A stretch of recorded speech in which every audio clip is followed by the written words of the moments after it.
The Oklahoma dust never really left a man. It clung to the skin, worked its way into the creases of a young man's hands, settled behind the ears and between the teeth, and stayed there long after the wind died down and the sky turned that particular shade of bruised purple that only the southern plains could produce in the last minutes before dark.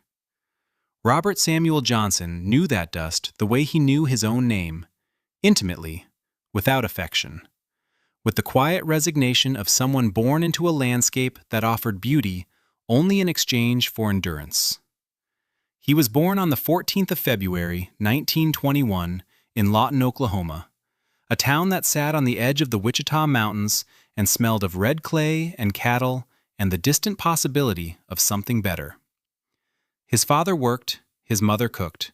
His brothers and sisters argued and laughed and grew up alongside him in the unremarkable, foundational way that American children of the 1920s and 30s were shaped. By the Depression, by the radio, by the Saturday matinees where newsreels flickered against white screens and showed men in leather helmets climbing into biplanes and disappearing into a sky that looked impossibly white and clean and free. Johnson was 11 years old the first time he saw an airplane up close. A barnstormer had come through Lawton in the summer of 1932, a lean, weathered man with oil-stained gloves and a surplus Curtiss Jenny that sounded like a sewing machine full of gravel. For $2, you could go up. Robert Johnson did not have $2. He had 37 cents and a determination that was, even then, something more than ordinary stubbornness. He stood at the fence line of the improvised airstrip, a pasture east of town with the cow patties raked to the sides, and watched every takeoff and every landing until the barnstormer packed up and left with the last of the afternoon light. That night, in the narrow bedroom he shared with his younger brother, Robert Johnson decided that he was going to fly. Not as a passenger, not as an observer, as a pilot, as the man in control of a machine that could leave the Earth behind and enter a domain governed by physics and nerve rather than by the slow, grinding economics of Oklahoma in the worst decade America had ever known. He spent the next several years reading everything he could find about aviation. He read about Eddie Rickenbacker, the great American ace of the First World War, who had downed 26 German aircraft and survived the skies above France to become the most decorated American aviator of that conflict. He read about Charles Lindbergh's solo crossing of the Atlantic in 1927 aboard the Spirit of St. Louis.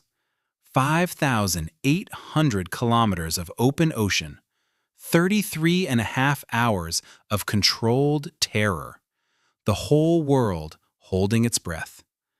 He read about Claire Chennault and his Flying Tigers, about the development of pursuit aviation, about the theories of air power that were already, in the mid-1930s, beginning to reshape how serious military thinkers understood the nature of future warfare.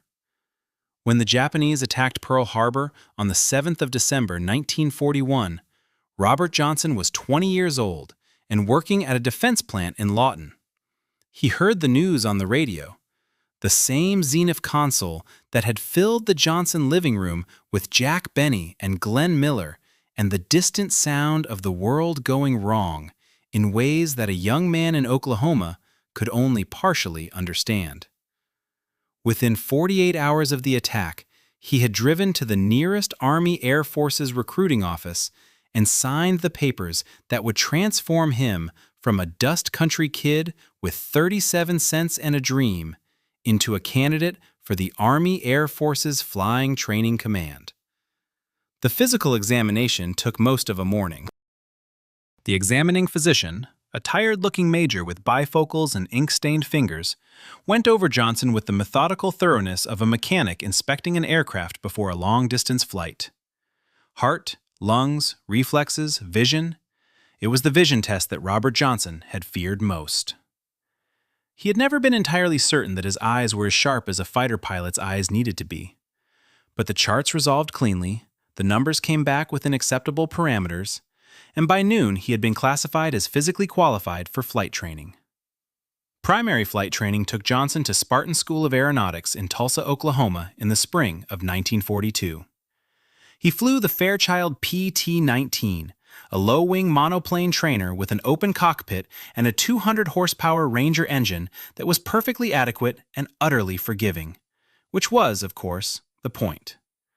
The Army Air Forces understood that the fastest way to produce combat pilots was not to throw raw recruits into high-performance aircraft, but to build their skills systematically, establishing muscle memory and situational awareness in machines that would let them survive their mistakes.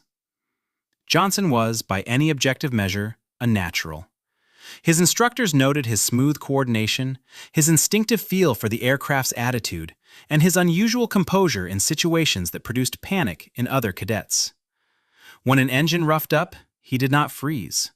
When a crosswind threw him sideways on final approach, he corrected without overcorrecting. He had the quality that experienced aviators called good hands, a sense of the machine that went beyond technical knowledge into something closer to intuition, a dialogue between body and aircraft conducted below the level of conscious thought. Basic flight training followed at Enid, Oklahoma, in the Vultee BT-13 Valiant, a heavier, louder, more demanding machine that the cadets called the Vibrator, because of its tendency to buffet and shake at the edges of its performance envelope. Then advanced flight training at Luke Field, Arizona, in the North American AT-6 Texan, a fully retractable gear, variable pitch propeller aircraft that demanded real piloting and separated the men who would become fighter pilots from those who would fly transports or bombers or find themselves, through some administrative caprice, spending the war behind a desk. It was at Luke Field that Johnson first encountered the tactical environment of fighter aviation. The rolling scissors, the high-side attack, the deflection shot, the overhead pass. He flew mock dogfights against his classmates and against the instructors, and he discovered in himself a competitive intensity that surprised even him. He did not merely want to win the engagement. He needed to understand why he won, what he had done differently, what the geometry of the encounter had looked like from the outside, how to repeat it and refine it and make it something reliable rather than merely lucky. He received his wings and his commission as a second lieutenant in June of 1942. The Army Air Forces needed fighter pilots in every theater of the expanding global war, and the assignment officer who reviewed Johnson's training records sent him, after a brief transition course on the Republic P-47 Thunderbolt, to the 56th Fighter Group, the unit that would, over the following 2 years, become the highest-scoring American fighter group in the European theater of operations. The P-47 Thunderbolt that Johnson encountered at that transition course was unlike anything he had flown in training. Where the AT-6 had been a thoroughbred, responsive, balanced, elegant in its aerodynamics, the Thunderbolt was something altogether different. It was enormous. It weighed more than 6,300 kilograms fully loaded, making it the heaviest single-engine fighter aircraft of the Second World War. Its Pratt and Whitney R-2800 double wasp engine produced 2,000 horsepower and drove a 4-bladed Curtiss electric propeller that was nearly 4 meters in diameter. The cockpit sat so high off the ground that ground crew sometimes needed a ladder to help the pilot climb in. The pilots who flew it called it the Jug, a nickname that derived from its resemblance, from certain angles, to a milk jug, and that carried with it a faint but unmistakable implication of earthbound heaviness, of something that looked more suited to sitting on a kitchen shelf than to fighting for air superiority over occupied Europe. In the early months of 1943, that impression seemed confirmed by combat results that were, to put it charitably, disappointing. The Thunderbolt was fast in a dive and heavily armed, but it bled energy in turns and climbed poorly compared to the Focke-Wulf 190 and the Messerschmitt 109 that the Luftwaffe was flying over the continent. Robert Johnson arrived in England in January of 1943, assigned to the 61st Fighter Squadron, 56th Fighter Group, 8th Fighter Command, 8th Air Force.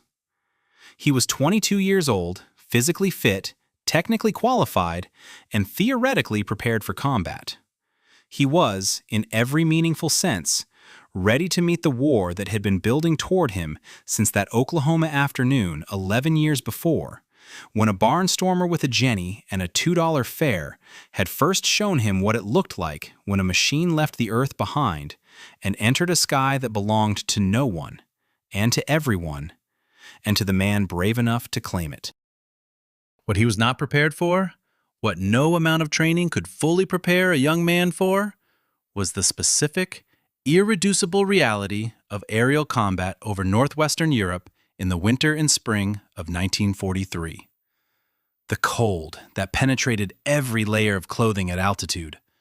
The flak that filled the air around the bomber formations with black flowers of smoke and steel. The sudden appearance of enemy fighters from directions that training exercises had not anticipated.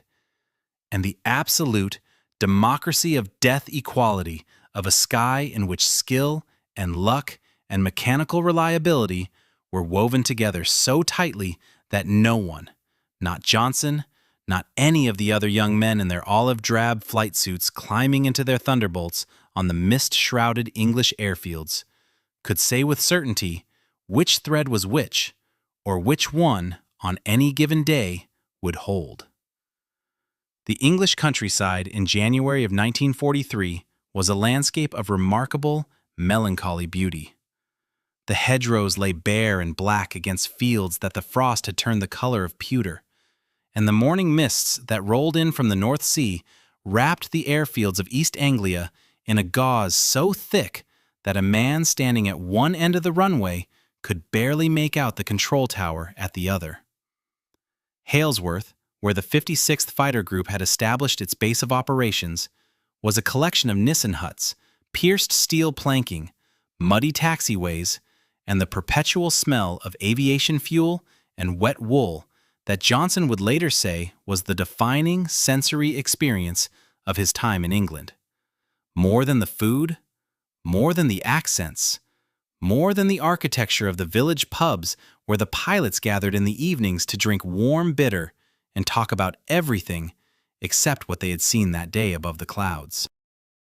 The 56th Fighter Group had arrived in England in January of 1943 under the command of Colonel Hub Zemke, a lean, intense, tactically brilliant officer from Missoula, Montana, who had studied German fighter tactics firsthand before the American entry into the war, and who understood, with a clarity that not all senior officers of his generation possessed, that the Thunderbolt's early combat difficulties were not fundamentally a problem of the aircraft, but a problem of how the aircraft was being used. Zemke had flown in the Soviet Union as part of a liaison mission in 1941, had observed Luftwaffe methods at close range, and had returned to the United States convinced that American fighter aviation needed to rethink its tactical doctrine from the ground up if it was going to survive the air war over Europe. The P-47, Zemke argued, was not a dogfighter in the classical sense. It could not outturn a Focke-Wulf 190 at medium altitude, and it could not outclimb a Messerschmitt 109G at high altitude. What it could do was dive faster than virtually any aircraft in the Luftwaffe's inventory, absorb punishment that would have destroyed a more lightly built fighter, and deliver a weight of fire from its 8 Browning M2 heavy machine guns, each one firing at approximately 850 rounds per minute, that was, when properly aimed, capable of destroying any aircraft flying over Europe in 1943. The tactical philosophy that Zemke began instilling in his pilots during those cold January weeks was built around these realities. Fight at high altitude. Use energy conservatively. Attack from above and behind. And never, under any circumstances, attempt to turn fight a Focke-Wulf 190 below 15,000 feet. Robert Johnson absorbed these lessons with the same focused attention he had brought to every phase of his training. He was a second lieutenant, the lowest rung of commissioned rank, and he flew as wingman to more experienced pilots through his first several missions. his job being to protect the lead element rather than to hunt independently. This was standard practice throughout 8 Fighter Command. The wingman's discipline, it was called, and it required a particular kind of subordination that did not come naturally to young men who had spent months in training, proving that they could fly and fight as well as anyone. His first missions were escort duties, accompanying formations of Boeing B-17 Flying Fortresses and consolidated B-24 Liberators on raids against targets in France, the Low Countries, and Western Germany. The bomber crews, flying in their vast, cold, noisy formations at altitudes between 20,000 and 26,000 feet, depended on fighter escort to hold off the Luftwaffe's interceptors. And the tension between the requirements of close escort, staying with the bombers even when that meant flying at speeds and altitudes unfavorable for combat, and the requirements of effective fighter tactics created a doctrinal argument that would not be fully resolved until well into 1944. Johnson flew his first 10 missions without encountering significant aerial opposition. There were bursts of anti-aircraft fire. The Germans called it Flugzeugabwehrkanone, which the American airmen had shortened to Flak, a word that would enter the English language permanently through the experience of those young men in their cold cockpits over occupied Europe. And there were distant contrails that might have been enemy fighters, but turned out to be other elements of the escort or simply tricks of the light at high altitude. He returned from each mission with his aircraft intact and his logbook growing. And he began to understand, as all combat airmen eventually understand, that the worst enemy in the early phase of a combat tour is not the aircraft, or the flak, or even the enemy pilots, but the invisible erosion of alertness that comes from repeated tension without release. The Luftwaffe corrected that particular problem definitively on the 14th of April, 1943. The mission was an escort for B-17 formations attacking targets in the Bremen area, one of the most heavily defended industrial regions in Germany, ringed with radar stations, anti-aircraft batteries, and fighter bases whose pilots were among the most experienced in the Luftwaffe. The German fighter controllers at their plotting tables in reinforced concrete bunkers tracked the American formations from the moment they crossed the Dutch coast, calculating intercept courses with the calm precision of men who had been doing exactly this work for 3 years and who had learned to read the patterns of 8th Air Force operations the way a fisherman reads water. Johnson was flying as wingman to his element leader when the Focke-Wulf 190s appeared. They came from above and out of the sun, the classic Luftwaffe bounce, perfected over Spain and Poland and France and the Battle of Britain, and they hit the formation with a speed and violence that compressed the following minutes into a series of disconnected, hyper-vivid impressions rather than a coherent narrative. He saw tracers. He heard the deep, shuddering roar of his engine at full military power as he broke hard into the attack.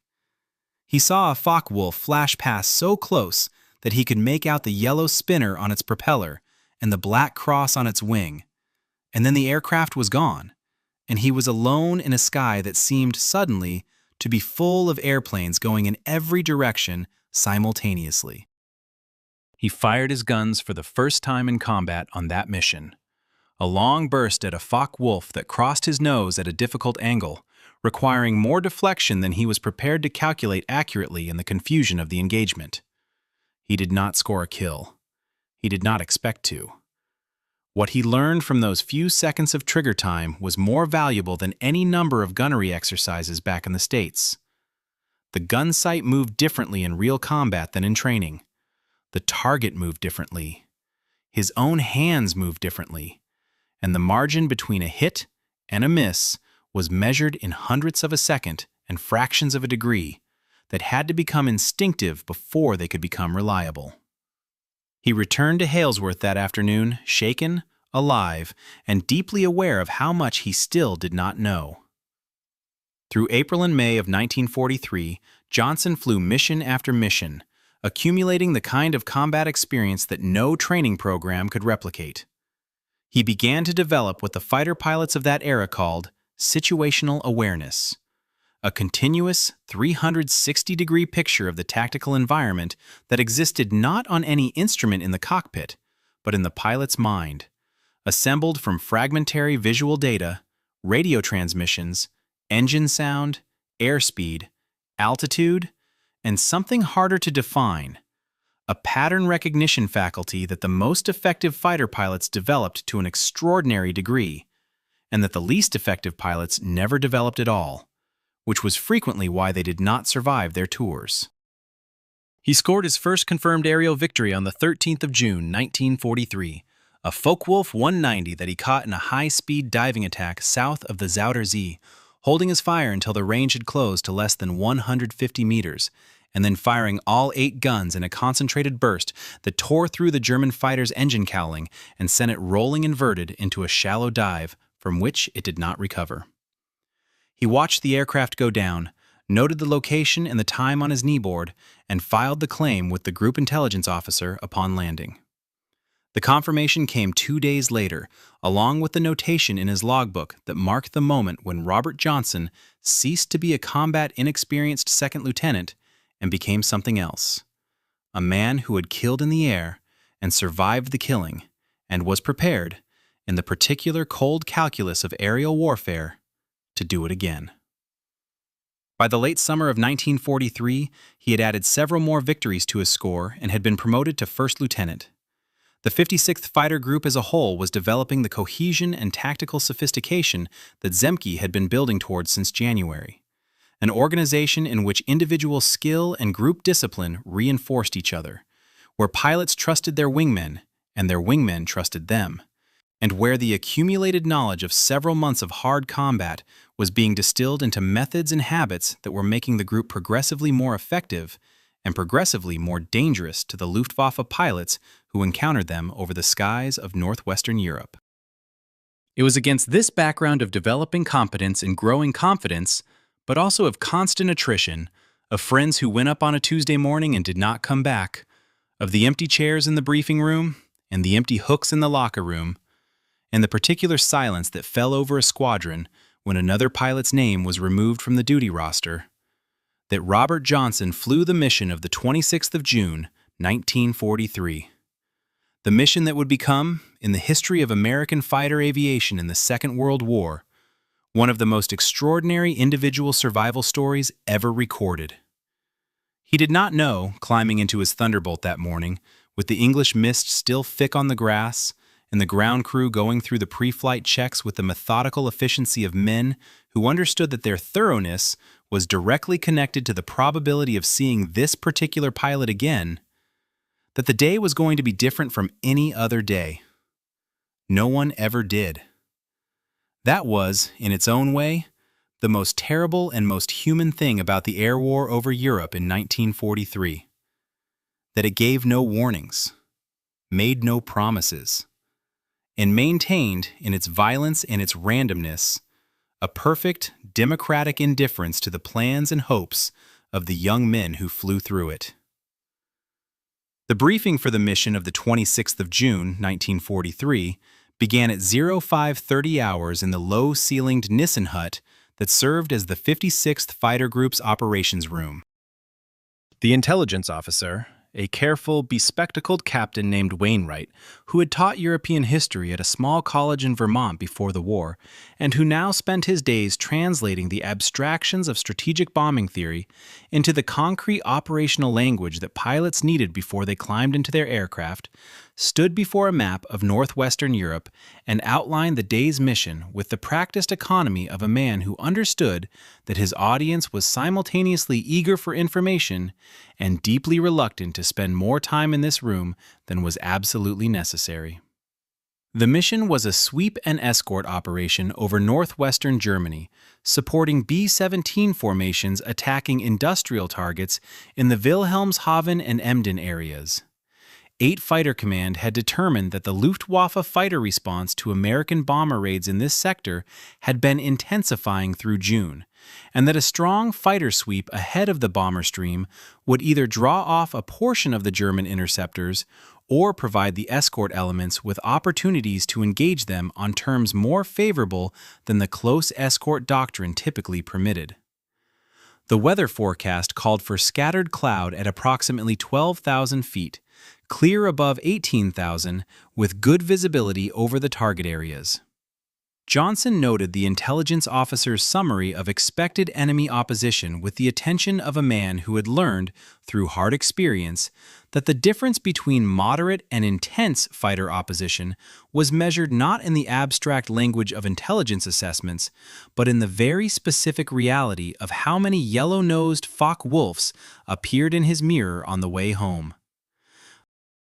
The Luftwaffe units operating in this sector included elements of Jagdgeschwader 1 and Jagdgeschwader 2, both elite formations with experienced pilots and a proven tactical aggression that had made them among the most dangerous adversaries facing 8-Fighter Command in the summer of 1943. He walked to his aircraft in the gray English morning, parachute harness already buckled, Mae West life preserver vest fitted over his olive drab flight suit, leather helmet carrying the radio headset and oxygen mask that he would need before the formation reached 10,000 feet. His crew chief, a staff sergeant from rural Georgia named Hendricks, who treated the Thunderbolt assigned to him with the proprietary devotion of a craftsman for a tool he had made perfect through endless attention, walked alongside him and delivered the pre-flight report in the clipped, technical shorthand that had developed between them over months of shared routine. Engine oil pressure within limits. Hydraulic system checked and serviceable. All 8 Browning M2 guns loaded and charged, 270 rounds per gun, 2,160 rounds total. Fuel load full, 305 gallons in the main tanks, plus 100 gallons in the auxiliary belly tank that would be jettisoned before combat. Johnson performed his walk-around inspection, running his hands along the Thunderbolt's corrugated aluminum skin in the places where experience had taught him to look. The control surface hinges, the tire sidewalls, the oil cooler intake, the gun bay access panels. Everything was correct. Hendricks had never given him an aircraft that was not correct, and Johnson had never failed to inspect one with the thoroughness that the aircraft and the crew chief's work deserved. It was a ritual that had the quality of a compact between two men. The ground man's promise that the machine was ready, the pilot's acknowledgement that he understood and accepted what was being entrusted to him. He climbed the wing route, settled into the cockpit, and began the engine start sequence. The Pratt and Whitney R-2800 double wasp required a specific procedure: primer strokes, ignition switch, throttle cracked 1 inch, energize the starter. And it responded to that procedure with the controlled violence that always struck Johnson, even after dozens of engine starts, as something slightly miraculous. The big propeller turning slowly at first, then faster, then the first combustion catching, then the engine running rough and loud, and then smoothing out into the deep, authoritative rumble that 2,000 horsepower at idle produced, and that could be felt in the soles of the feet, in the seat of the flight suit, in the bones of the hands resting on the throttle and control stick. The 56th Formation assembled over Halesworth at altitude and turned east toward the Dutch coast, climbing steadily. Johnson flew in his assigned position, scanning the sky with a systematic discipline that Zemke had drilled into every pilot in the group, never looking at one quadrant too long, never letting the eye rest, never assuming that the sector you had checked 30 seconds ago was still clear, because the sky over Europe in the summer of 1943 was not a static environment, and a clear quadrant could fill with aircraft in the time it took to check the ones adjacent to it. They crossed the Dutch coast north of Texel at 27,000 feet, the altimeter reading the thin, cold air of the upper atmosphere, where the sky above the canopy was a deep, saturated blue quite unlike the washed-out blue of lower altitudes, and where the curvature of the Earth was just visible at the horizon as a slight, barely perceptible flattening.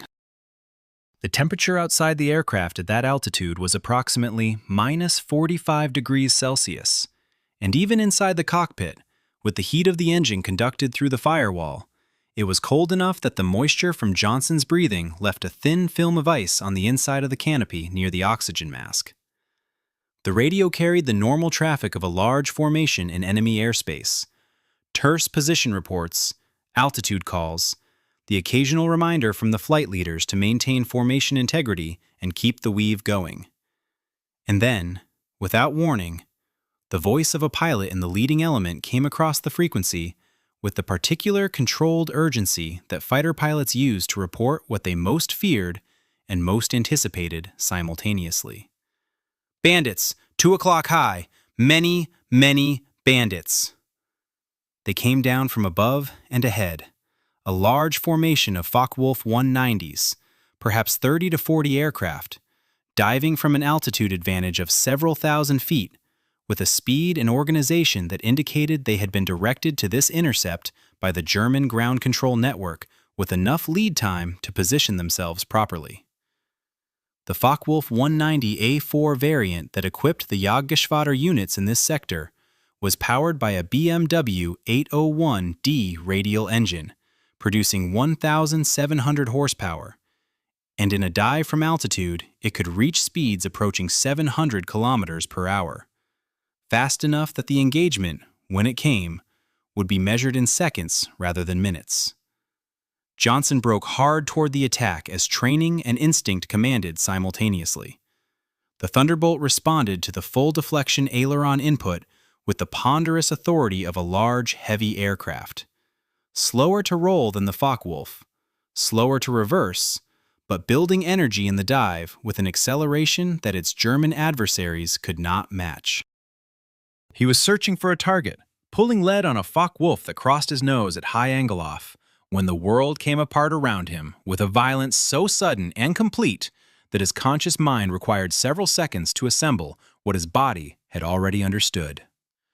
A Focke-Wulf 190 had positioned itself behind his Thunderbolt, below and behind, in the blind spot beneath the tail, where the wide fuselage and the height of the cockpit created a zone of limited visibility that every fighter pilot knew and feared. And its pilot, a man whose name Johnson would never learn, had closed to killing range and fired. The Focke-Wulf 190 carried 2 Mauser MG-151 cannon of 20mm caliber in the wing roots and 2 additional cannon of the same caliber outboard, plus 2 Rheinmetall Borsig MG-17 machine guns of 7.92mm caliber in the upper fuselage.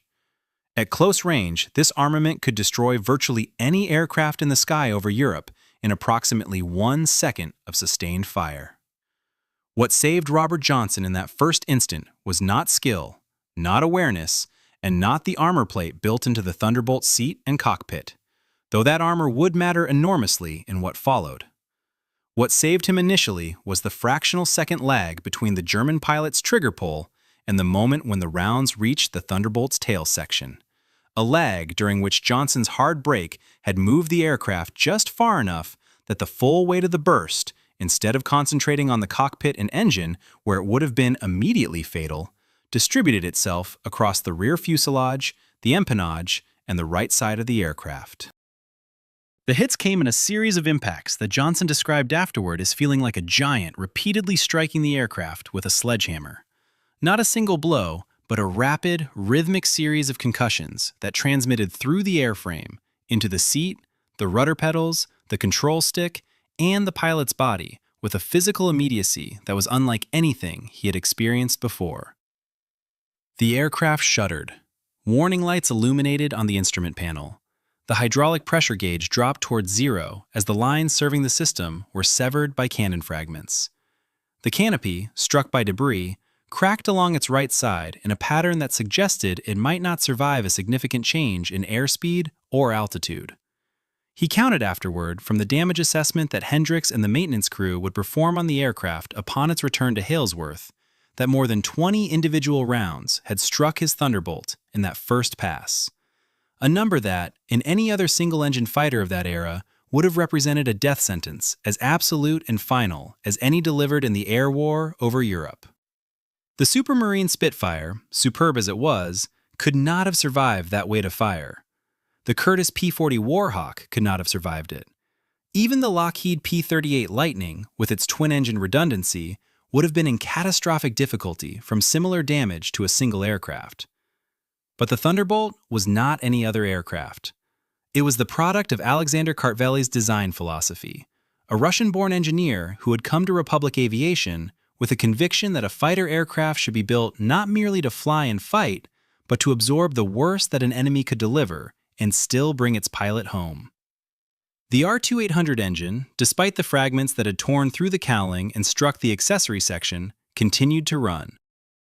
Not smoothly, it was rough and vibrating in a way that told Johnson immediately that something significant had been damaged internally. But it ran, producing power, moving the aircraft through the air, performing the single most essential function that an engine is required to perform. Johnson checked his instruments with the rapid scan of a pilot who has been trained to read bad news quickly and act on it faster. Hydraulic pressure, 0. Oil pressure, fluctuating but present.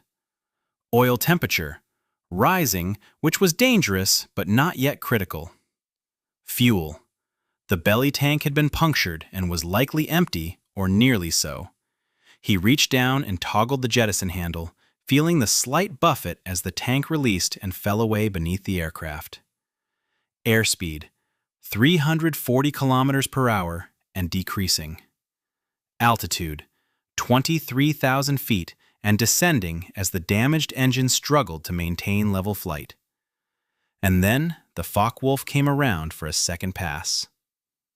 The Focke-Wulf came around in a wide banking turn to the left, its pilot executing the maneuver with the unhurried precision of a man who understood that his quarry was already mortally wounded and required only one more careful pass to finish the matter. From his damaged cockpit, Johnson watched the German fighter complete its arc and begin the final attack run. And in that moment, he experienced something that he would later describe not as fear, though fear was certainly present, but as a cold, clarifying anger that compressed every available cognitive resource into a single, overwhelming imperative: to survive. He could not run. The Thunderbolt's engine, still running on some combination of mechanical stubbornness and sheer engineering excess, could not produce the power necessary to outpace a healthy Focke-Wulf 190 in level flight. He could not climb. The hydraulic system was gone, several control surfaces were damaged, and the aircraft was already struggling to maintain altitude in the thin air at 22,000 feet.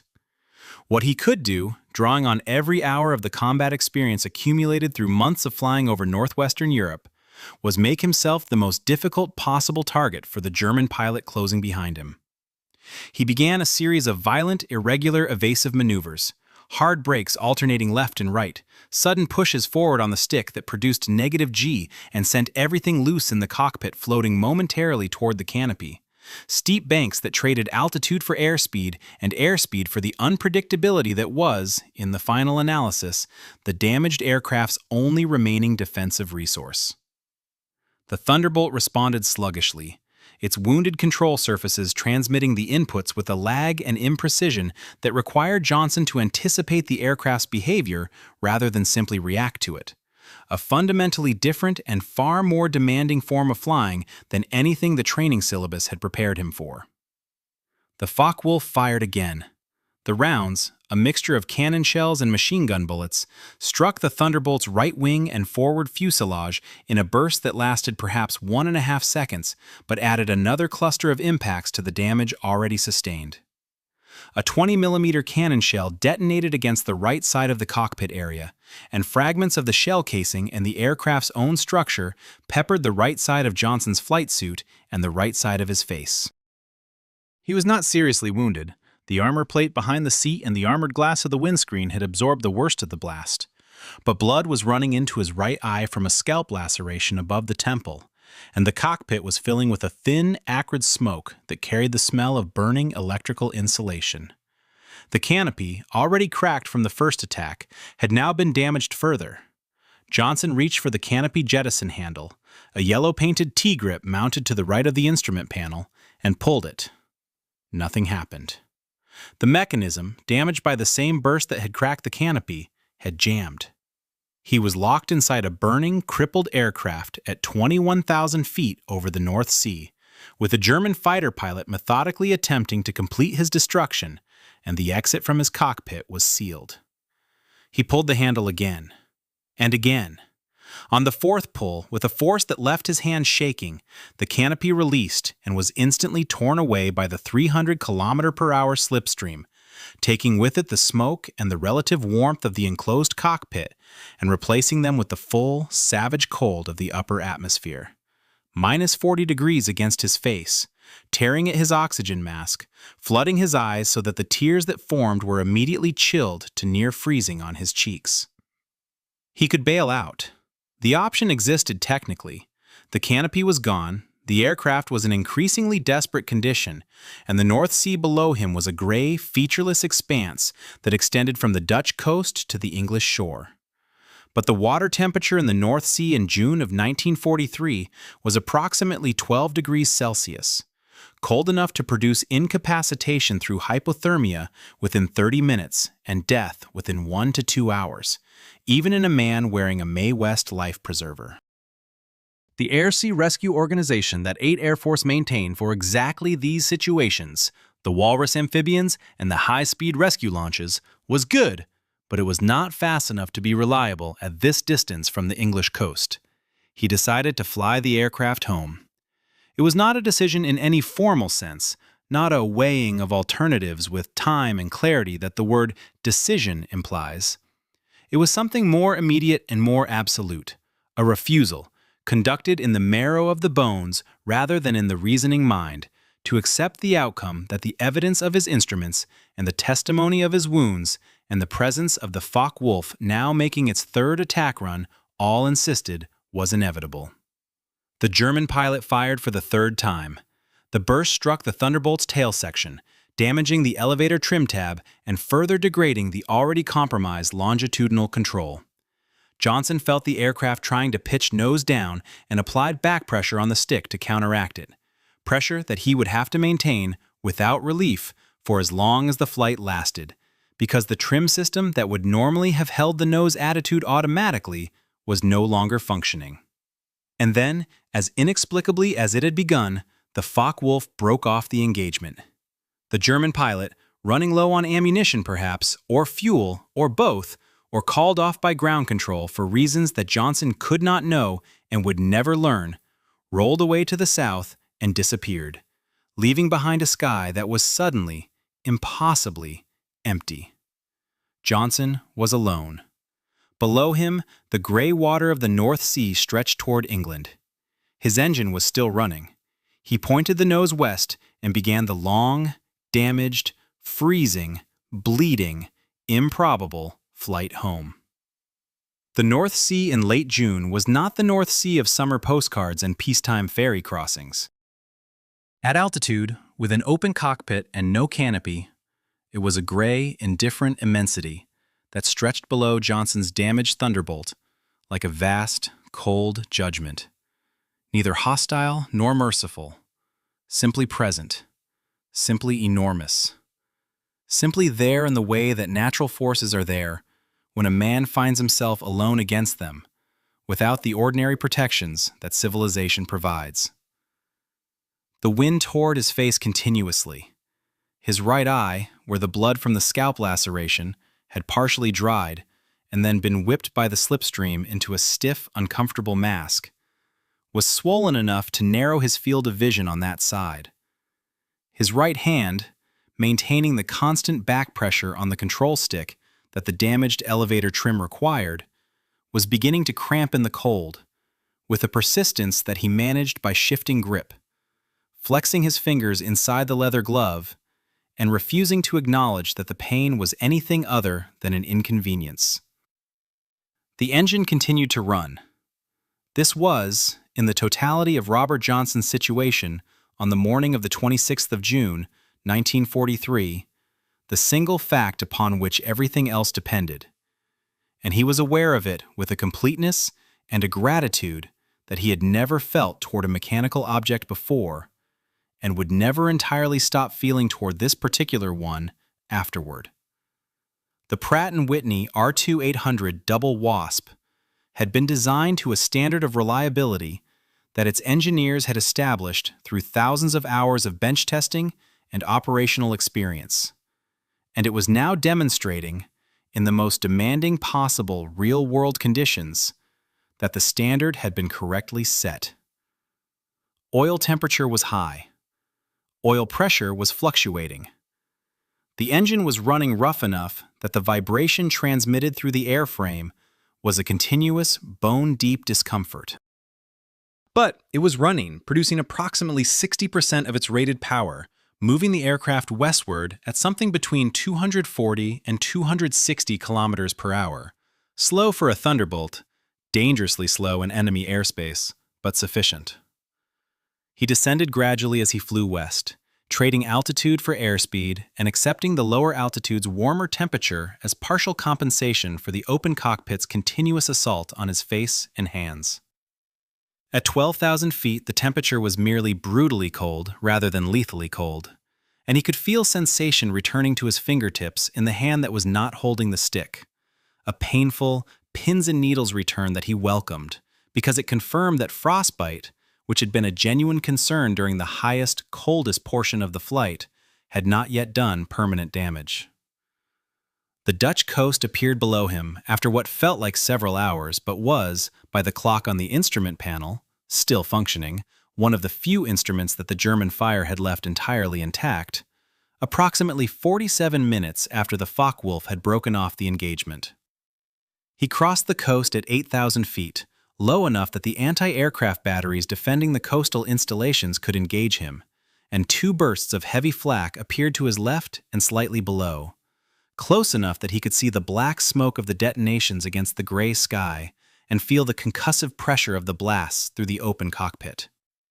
He did not have the engine power or the control authority to take significant evasive action, and he flew through the flak corridor with the focused stillness of a man who has exhausted the options that movement provides and has arrived at the place where only endurance remains. The English coast appeared at 0940 3 hours. Johnson saw it first as a darker line against the gray of the sea, the chalk cliffs of Norfolk rising from the water with the particular quality of solidity and permanence that a man sees differently after he has spent the better part of an hour wondering whether he will reach them. He crossed the coast at 4,000 feet, contacted Halesworth Approach Control on the radio frequency that still worked. The damage to the aircraft's electrical system had been extensive but not complete, and reported his condition in the clipped, factual language that military aviation demanded even of pilots who were bleeding and frozen and flying aircraft that had no business still being airborne. The approach controller's voice came back immediately, steady and professional, asking for the nature of his emergency and the condition of his aircraft. Johnson provided the information. Hydraulic system inoperative, meaning no normal brakes and no flaps, canopy gone, control surfaces partially damaged, engine running rough with high oil temperature. The controller acknowledged and cleared the field, and Johnson could hear in the background of the transmission the sound of the crash alarm being sounded, the signal that brought the fire trucks and the ambulances and the medical officer to the runway threshold in preparation for an arrival that might not be a landing in any conventional sense of the word. He flew a wide, flat approach, keeping his airspeed higher than normal to maintain control authority with the damaged surfaces, and touched down on Halesworth runway at a speed that was approximately 40 kilometers per hour above the Thunderbolt's normal landing speed. Without hydraulic pressure, the wheel brakes were inoperative, and the aircraft rolled the full length of the runway and well into the overrun area before aerodynamic drag and the soft ground at the runway's end brought it to a stop. Johnson sat in the cockpit for a moment after the engine coughed and died. Whether from fuel exhaustion or mechanical failure, he did not immediately know and did not immediately care, and listened to the sudden, extraordinary silence that replaced 2,000 horsepower and 1 hour of wind and cold and fear. Hendricks was the first man to reach the aircraft. He climbed the wing root and looked into the open cockpit, and Johnson would later recall that the crew chief's expression, not horror exactly, but the particular controlled shock of a man confronting evidence that exceeds what he had prepared himself to see, told him more about the condition of his aircraft than any subsequent damage assessment. Hendricks counted, working methodically from tail to nose, more than 20 individual impact points where cannon shells and machine gun rounds had struck the Thunderbolt structure. The hydraulic lines were severed in 3 places. 2 of the 8 gun barrels had been struck by fragments. The right stabilizer was damaged along its entire leading edge. The cockpit area showed the marks of at least 3 direct hits, any one of which, striking 2 inches differently in any direction, would have killed the pilot instantly. Robert Johnson climbed out of the aircraft, accepted the medical officer's preliminary examination with the impatience of a man who is certain that he is essentially intact and wishes to establish this fact quickly so that he can be left alone, and walked back across the wet English grass toward the debriefing hut. He had flown through more than 20 hits from German cannon and machine gun fire. He had flown an open cockpit, hydraulics-dead, control-damaged aircraft across the North Sea at near-freezing temperatures. He had landed without brakes or flaps at an airspeed that should have resulted in a crash.